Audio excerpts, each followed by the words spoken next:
नमस्कार मित्रांनो, अशोक मामा या मालिकेच्या आजच्या भागामध्ये आपल्याला असं पाहायला मिळतं, की भैरवी ही फोनवरती बोलत असते. तिच्या ऑफिसमधून फोन आलेला असतो. ती तिच्या कामात बिझी असते. तिथे संयमी येते आणि ती म्हणत असते, की "माऊ ऐक ना, मला जरा तुझ्याशी बोलायचंय. प्लीज ऐक ना, जरा अर्जंट आहे." पण भैरवी मात्र तिचं काही ऐकत नाही. ती तिच्या फोनवरती बोलण्यात बिझी असते. तर दुसरीकडे इकडे यांची कामवाली बाई ही मोबाईलमध्ये बिझी असते. भैरवी तिला आवाज देत म्हणते, की "करिश्माताई, प्लीज मला जरा चहा देता का?" पुढे ती संयमीला सांगते, की 8 दिवस झाले मी स्टाफच्या मागे लागलीये, पण कोणालाच काही पडलेलं नाहीये. डेडलाईन आलेली आहे आणि आता सगळे बसलेत रडत. परत एकदा भैरवी ही ते कामवालीला आवाज देत म्हणते, की "ओ हॅलो, चहा देताय ना?" कामवाली बाई म्हणते, की "हा माझा रेस्ट करायचा टाईम आहे." भैरवी म्हणते, "हा काय नॉनसेन्स प्रकार आहे?" कामवाली बाई म्हणते, "कॉन्ट्रॅक्टमध्ये 2 टाईमचा चहा आहे, 3 टाईमचा नाही." भैरवी म्हणते, "काय हो, आज एक्स्ट्रा पैसे दिलेत ना वाढून, मग आज जास्त न बोलता काम कराल का?" कामवाली बाई म्हणते, की "तुमचं करेल, सगळ्यांचं करणार नाही." भैरवी म्हणते, "का सगळ्यांचं का नाही करणार?" कामवाली बाई म्हणते, "एकाचं केलं की 10 जणांचं करावं लागतं." भैरवी म्हणते, "अहो फक्त चहा तर करायचा आहे." कामवाली बाई म्हणते, "त्याचे एक्स्ट्रा चार्ज पडतील." तेवढ्यात भैरवीला फोन येतो परत एकदा ऑफिसमधून. ती फोन रिसीव्ह करते आणि तिथून निघून जाते. तर संयमीला मात्र जे काही बोलायचं असतं ते राहूनच जातं. त्यानंतर सर्वजण जेवायला बसतात. अशोक मामा प्रत्येकाच्या ताटामध्ये 2-2 पोळ्या वाढतात आणि टोपल्यात पाहतात तर पोळ्याच नसतात. अशोक मामा म्हणतात, की "हे काय एवढ्याच फक्त 2-2 पोळ्या?" भैरवी म्हणते, की "एवढ्याच पोळ्या होत्या कॉन्ट्रॅक्टमध्ये. पर हेड 2 पोळ्याच केल्यात तिने." अशोक मामा म्हणतात, "कमाल आहे. म्हणजे जर एखाद्याला चतकोर पोळी जास्त खावीशी वाटली तर त्याने काही दुसऱ्याच्या ताटातून काढून घ्यायची का?" पुढे ते म्हणतात, "आणि त्या बाईला सांगितले ना, आपण एकंदर घरात 6 माणसं आहोत. ती इरा 2 दिवसांनी परत येईल. तर म्हणतील माणूस वाढला पगार वाढवा. तुम्ही काय वाढवाल पण त्या पाण्याच्या वेळेस नाही का तुम्ही 3,000 रुपये वाढून दिले."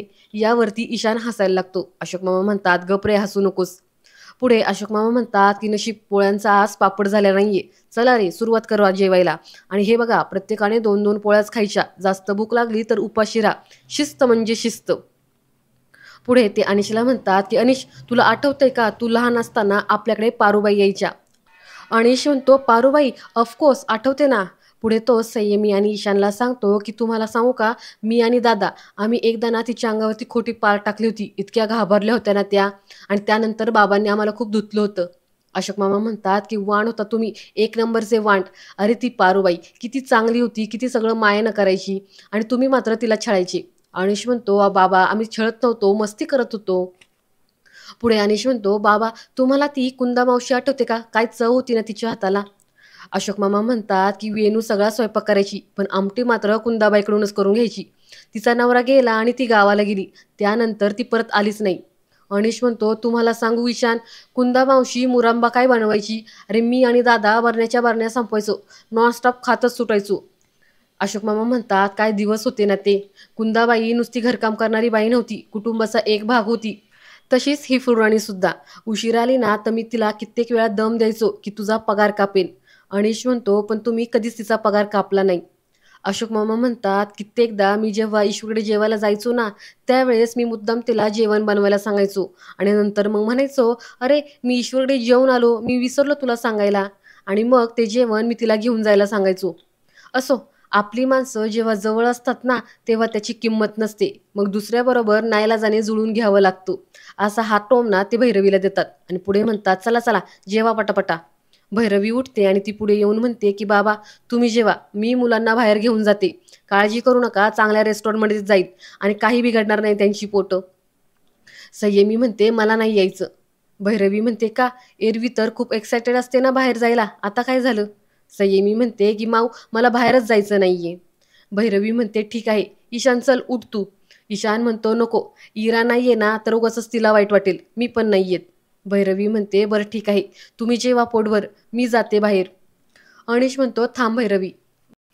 भैरवी म्हणते, "वाटलंच होतं तुझंही काहीतरी म्हणणं असेल तुझ्या बाबांसारखं." अनिश म्हणतो, "हो, माझं एवढंच म्हणणं आहे की तू एकटी जाऊ नकोस, मी पण येतो." "बाबा आम्ही जाऊन येतो." तर अशोक मामा म्हणतात, "ठीक आहे." असं म्हटल्यावरती हे दोघं जण निघून जातात. संयमी आणि ईशान हे अशोक मामाकडे पाहायला लागतात. अशोक मामा म्हणतात, की काय बघताय असं माझ्याकडे? कसं आहे, त्यांचं नवीन नवीन लग्न झाले ना, म्हणून मी त्यांना काही बोललो नाही. चला जेवायला सुरुवात करा."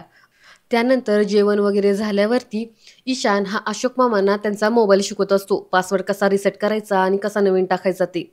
अशोक मामांना फार जमत नसतं. अशोक मामा म्हणतात, "बाबा माझ्या नाही हे लक्षात राहणार.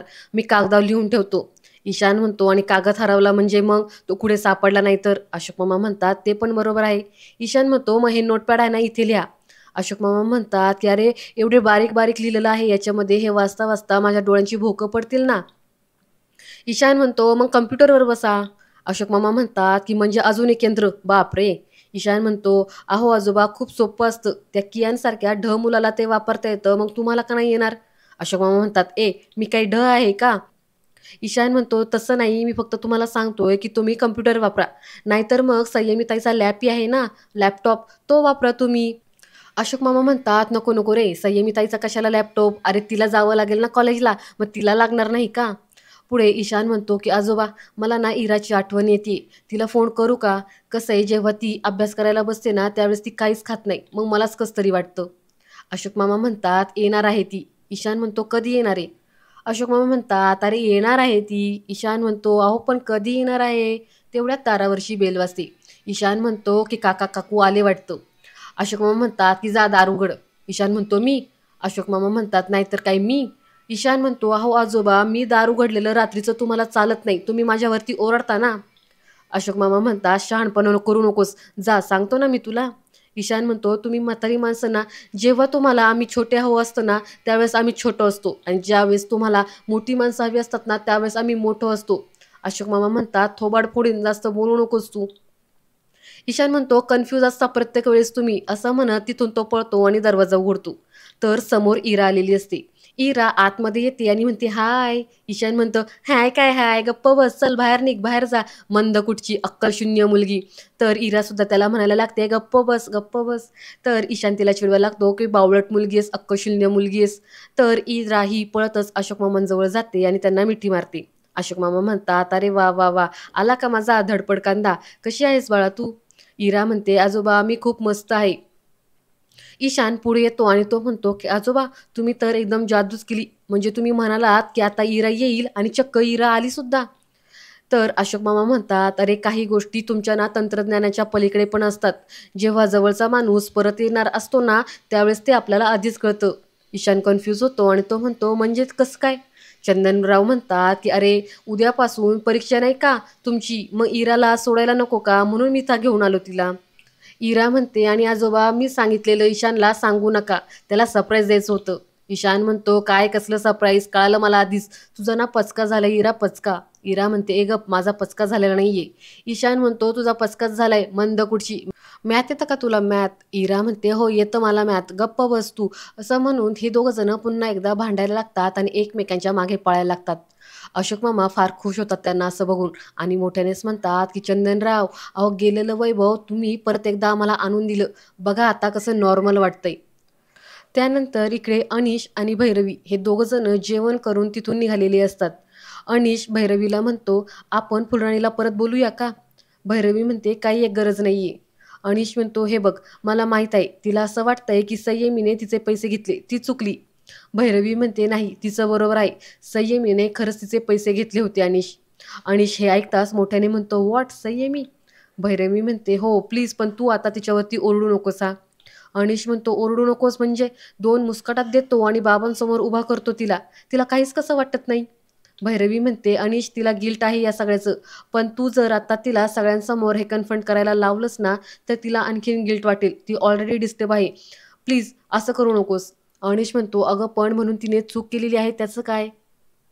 भैरवी म्हणते, "मला माहीत आहे, पण म्हणून आपण आपल्या माणसांना चुकी करण्याचा अधिकार द्यायचाच नाही का?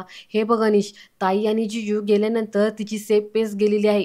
तुला कळतंय का? समाजचा फ्रेंड सर्कल असा कधी नव्हताच. तिला कधीच त्याची गरजही नव्हती. ते दोघेजण तिच्यासाठी बेस्ट फ्रेंड होते. आणि आता अचानक आपण एकटे पडलोय, आपल्या आयुष्यात कोणी नाहीये असं तिला वाटायला लागले." अनिश म्हणतो, की "अरे पण तू आहेस ना." भैरवी म्हणते, "मी आहेच आणि त्याची जाणीव करून देण्यासाठी मी तिला प्रोटेक्ट करते. तुझ्या बाबांनी तसं केलं असतं का? नसतं केलं. कारण कसं आहे ना अनिश, मुलींच्या सगळ्याच गोष्टी पुरुषांना कळत नाही. 16 वर्षाची आहे रे ती. तिच्या रोजच्या आयुष्यात फिजिकल, हार्मोन्स, मेंटल चेंजेस होतच आहेत. तिचं तिलाच आता कळत नाहीये नीटचं काय चाललंय ते. आपण नको का मग समजून घ्यायला?" अनिश म्हणतो, "हो, पण अगं ह्याच्यामुळे बाबांना असं वाटतंय की तू चुकलेली आहेस." भैरवी म्हणते, "बाबांना तर नेहमीच असं वाटतंय, की माझीच चुकी आहे. मी काही केलं ना, तरी पण मीच चुकते असं त्यांना वाटत असतं." पुढे ती म्हणते, "आणि हे जर सगळं तुझ्या बाबांना कळालं असतं ना, तर ती मान वर करून बघू शकली नसती आणि ते मला चाललं नसतं. ही मुलं जी आहेत ना, ही सर्वस्व आहेत माझी आणि त्यांना प्रोटेक्ट करायचं आहे मला आणि माझी हीच पद्धत आहे त्यांना प्रोटेक्ट करायची. मग मला त्यासाठी किती पण वाईटपणा घ्यावा लागला ना, तरी चालेल. तुला माझं असं हे बोलणं पटत नसेल ना?" अनिश म्हणतो, "त्यामागे हे कारण आहे, हे मला माहीत नव्हतं." भैरवी म्हणते, "बाय द वे थँक्स, मला कंपनी दिलीस." अनिश म्हणतो, "मग काय रेस्टॉरंटमध्ये एकटी जेवणार होतीस तू?" भैरवी म्हणते, "वर्षानुवर्ष हेच करते." अनिश म्हणतो, "आवडतं तुला?" भैरवी म्हणते, "सवय झाली आहे. लोकं म्हणतात स्ट्राँग मुलींना स्वतःची कंपनी खूप आवडते. त्या कुठेही एकट्या जाऊ शकतात." अनिश म्हणतो, "बरोबर आहे तुझं, पण कधी-कधी कंपनीसुद्धा छान वाटते." भैरवी डोळ्यामध्ये पाणी आणत म्हणते, की "हो ना, पण स्ट्राँगपणाचाही कधी-कधी कंटाळा येऊ शकतो ना." पुढे ती थोडी इमोशनल होते आणि थोडी रडत असते. तर अनिश तिच्या हातामधली चावी घेतो. मला तर वाटलं होतं, की तो तिच्या हातामध्ये हात देतो की काय? पण तसं न करता तो तिच्या हातातली चावी घेतो आणि "बस चल, जाऊया आपण घरी," असं म्हणतो. तर इकडे इरा ही अशोक मामांना म्हणत असते, की "आजोबा, तुम्हाला माहिती आहे का, मला तिकडे ना सारखीच गुसकी लागायची. तुम्ही माझी आठवण काढत होता ना?" अशोक मामा म्हणतात, की "नाही, अजिबात नाही." इरा म्हणते, "नाही, खरंच नाही, म्हणजे तुम्हाला माझी आठवणच येत नव्हती?" अशोक मामा म्हणतात, की "नाही, अजिबात नाही. कसं असतं, मुळात म्हणजे तुझी आठवण यायला मी तुला विसरलोच कुठे होतो." यावरती इरा फार खुश होते आणि ती म्हणते, की "यू आर सो क्यूट."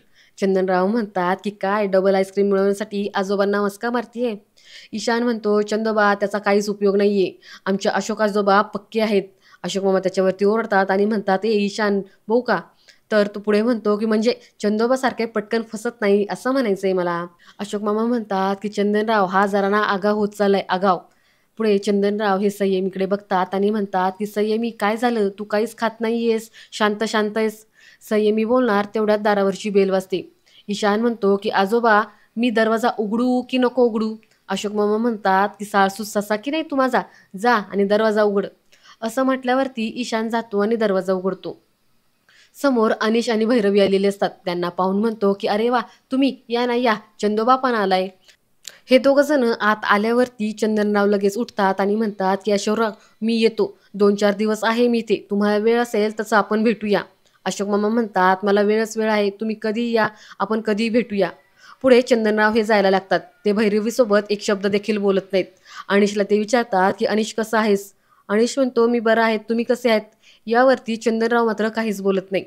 पुढे अनिश म्हणतो, की आपण पुढे अनिश हा भैरवीला म्हणतो, की "आपण जोड्याने पाया पडूया का?"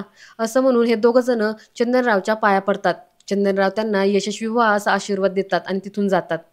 पुढे भैरवी ही तिच्या रूममध्ये जायला लागते. तर संयमी तिला म्हणते, की "एक मिनिटं माऊ, मला ना तुझ्याशी बोलायचं आहे. आहे का तुझ्याकडे वेळ माझ्यासाठी?" असं म्हटल्यावरती भैरवी हो असं म्हणते आणि त्या दोघीजणी तिथून निघून जातात. आणि आजचा भाग इथेच संपतो. पुढील भाग पाहण्यासाठी चॅनलला सबस्क्राईब करा. धन्यवाद.